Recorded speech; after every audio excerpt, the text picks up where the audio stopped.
आज हम फिर बात करेंगे कोलकाता के उस सनसनीखेज हत्याकांड की जिसमें एक युवा महिला डॉक्टर की बेरहमी से रेप करने के बाद हत्या कर दी गई थी और इसकी जांच देश की सर्वोच्च एजेंसी सीबीआई के हाथ में सौंप दी गई थी।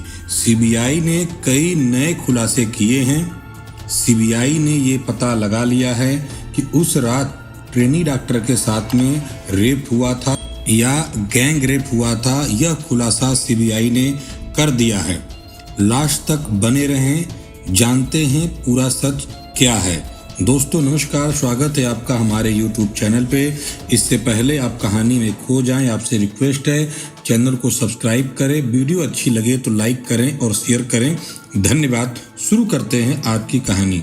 आज देश का सबसे चर्चित केस कोलकाता में 9 अगस्त को ट्रेनी डॉक्टर की रेप और हत्या का है। बता दें कि 9 अगस्त 2024 को कोलकाता आरजीकर मेडिकल कॉलेज में 31 वर्षीय डॉक्टर का शव सेमिनार हॉल में मिला था। पोस्टमार्टम रिपोर्ट से पता चलता है कि उसे बुरी तरीके से पीटा गया था, उसके साथ निर्दयता की गई थी और उसकी गला दबा करके हत्या कर दी गई थी। उसके साथ बलात्कार भी किया गया था।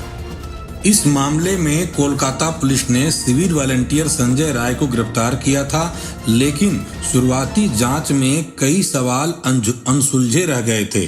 पीड़िता के परिवार और सहकर्मियों ने इस घटना के पीछे बड़ी साजिश का शक जताया। जांच के दौरान पुलिस पर लापरवाही का आरोप भी लगा, जिसके चलते यह मामला सीबीआई को सौंपा गया था। सीबीआई ने जांच शुरू करते ही कई महत्वपूर्ण कदम उठाए हैं। पीड़िता के परिवार को सीबीआई से न्याय की उम्मीद है।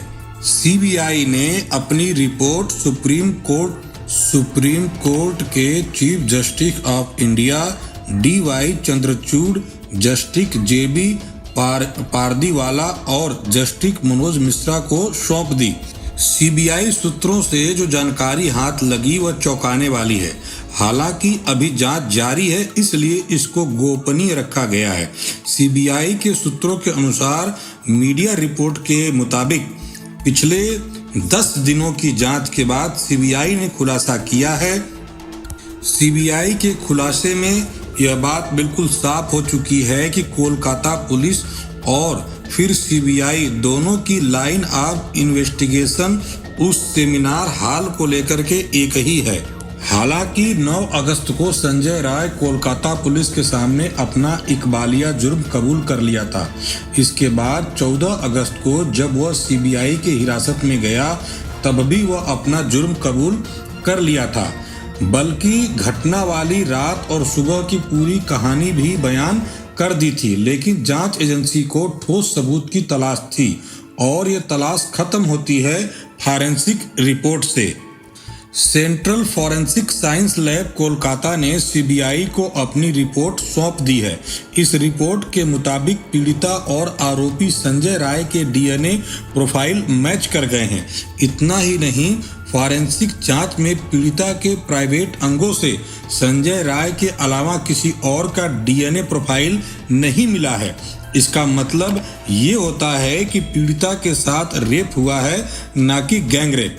यानी रेप के मामले में अकेला संजय राय ही शामिल था। इसी रेप के दौरान संजय राय ने पीड़िता की हत्या की।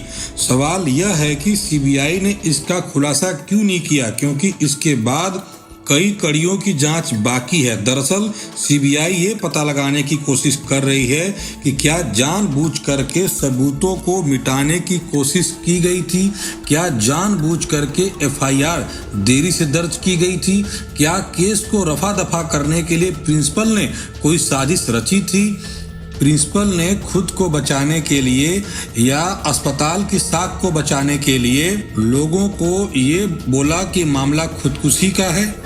पिछले 5 दिनों से सीबीआई लगातार प्रिंसिपल संदीप घोष से गहन पूछताछ कर रही है। अगर 9 अगस्त से लेकर के रात तक अगर सबूतों से छेड़छाड़ की गई होगी तो सीबीआई प्रिंसिपल संदीप घोष को गिरफ्तार भी कर सकती है। सीबीआई ने प्रिंसिपल संदीप घोष का पॉलीग्राफी टेस्ट के लिए अर्जी भी दी है।